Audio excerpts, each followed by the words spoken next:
Neville Goddard, The Law and the Promise, Part 9. Enter into. If the spectator would enter into these images in his imagination, approaching them on the fiery chariot of his contemplative thought, if he could make a friend and companion of one of these images of wonder, which always entreats him to leave mortal things, as he must know, then would he arise from his grave, then would he meet the Lord in the air, and then he would be happy. Blake. Imagination, it seems, will do nothing that we wish until we enter into the image of the wish fulfilled. Does not this entering into the image of the wish fulfilled resemble Blake's void outside of existence, which, if entered into, englobes itself and becomes a womb? Is this not true interpretation of the mythical story of Adam and Eve, man and his emanation? Are not man's dreams of fancy his emanation, his Eve in whom he plants himself in all her nerves, just as the husbandman his mold, and she becomes his dwelling place and garden fruitful 70-fold? The secret of creation is the secret of imagining, first desiring and then assuming the feeling of the wish fulfilled, until the dream of fancy, the void outside existence, is entered, and englobes itself, and becomes a womb, a dwelling place and garden fruitful 70-fold. Note well that Blake urges us to enter into these images. This entering into the image makes it englobe itself and become a womb. Man, by entering a state, impregnates it, and causes it to create what the union implies. Blake tells us that these images are shadowy to those who dwell not in them, mere possibilities, but to those who enter into them, they seem the only substances. On my way to the West Coast, I stopped in Chicago to spend the day with friends. My host was recovering from a severe illness, and his doctor advised him to move to a one-story house. Acting upon the doctor's advice, he had purchased a one-story house suited to his needs. But he now was confronted with the fact that there seemed to be no buyer for his large three-story home. When I arrived, he was very discouraged.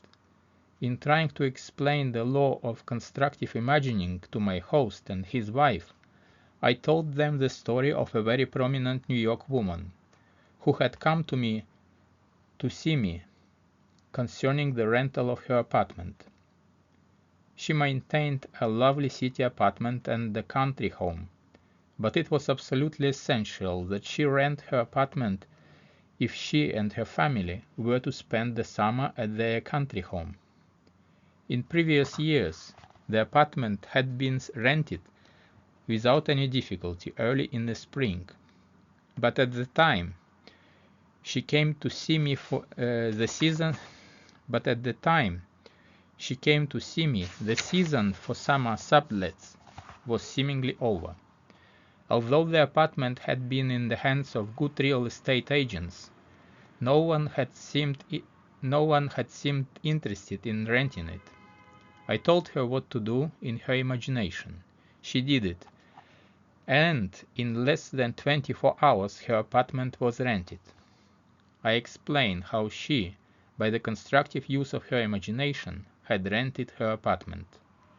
At my suggestion, before she went to sleep that night in her apartment in the city, she imagined she was lying in her bed in her country home. In her imagination, she viewed the world from the country house rather than from the city apartment. She smelled the fresh country air.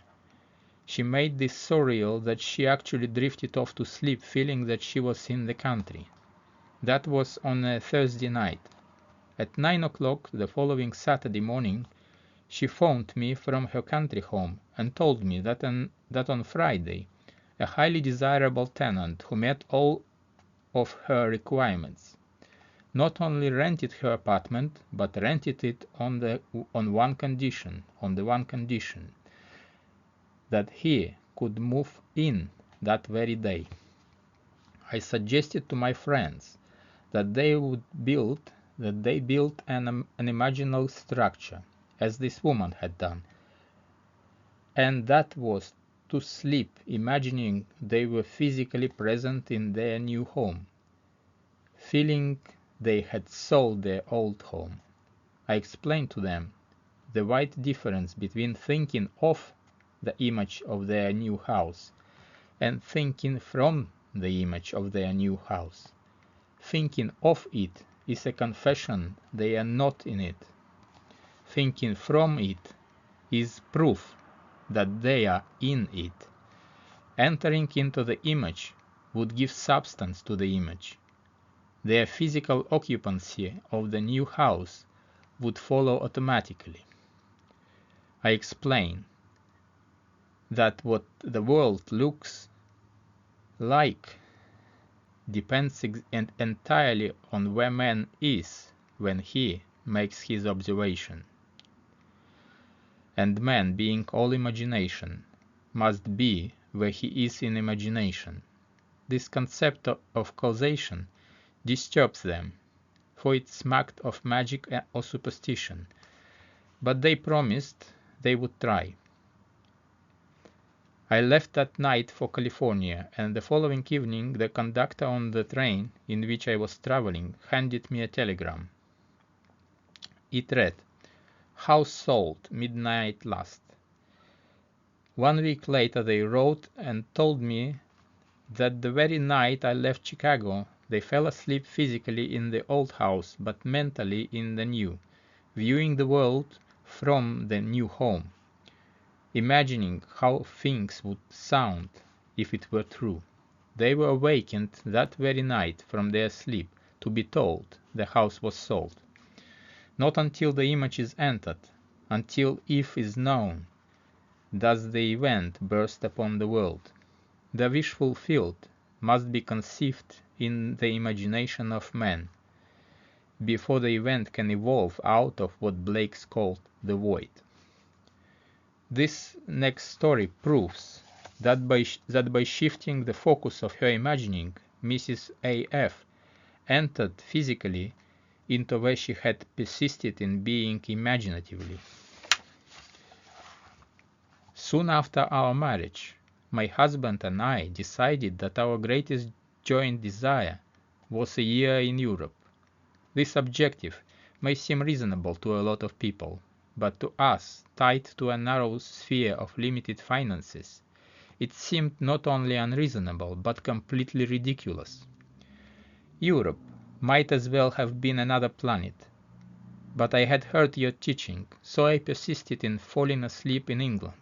Why England necessarily, I cannot tell, except that I had seen a current motion picture featuring the area around Buckingham Palace, and had promptly fallen in love with this scene.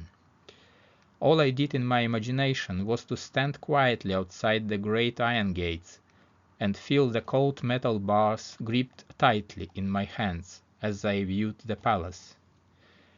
For many, many nights I felt an intense joy at being there, and fell asleep in this happy state. Soon after, my husband met a stranger at a party, who, within 1 month, was instrumental in securing a teaching fellowship for him at a great university. Imagine my excitement when I heard the university was in England. Tied to a narrow sphere, within another month we were crossing the Atlantic, and our supposedly insurmountable difficulties melted as though they never existed. We had our year in Europe, one of the happiest years in my life. M.F. What the world looks like depends entirely on where man is when he makes his observations.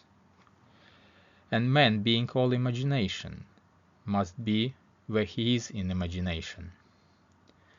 The stone which the builders rejected has become the chief cornerstone. That stone is imagining.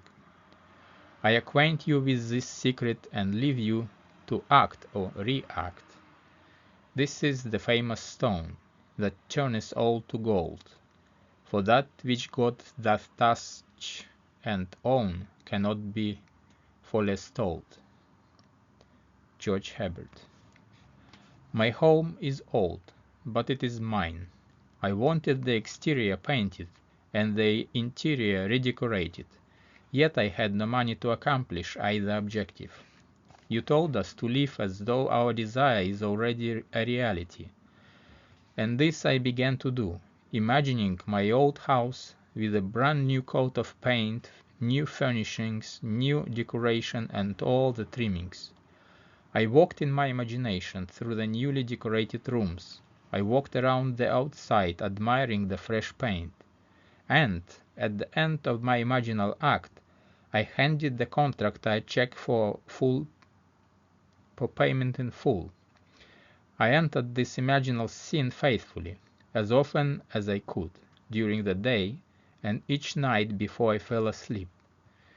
Within 2 weeks, I received a registered letter from Lloyd's of London, telling me I had inherited $7,000 from a woman I had never met. I had known her brother slightly, almost 40 years before, and had performed a small service 15 years ago for a lady when this brother had died in our country. And she had written to me, asking for particulars regarding his death, which I was able to provide. I had not heard from her since that time. Now here was the check for $7,000, more than enough to cover the cost of my house restoration, plus many other things I desired. E.C.A. He who does not imagine in stronger and better lineaments, and in stronger and better light, than his perishing and mortal eye can see, does not imagine at all. Blake. Unless the individual imagines himself someone else or somewhere else, the present conditions and circumstances of his life will continue in being, and his problems recur, for all events renew themselves from his constant images.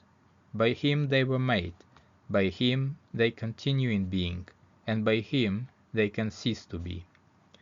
The secret of causation is in the assembled imagery, but a word of warning. The assemblage must have meaning. It must imply something, or it will not form the creative activity, the word.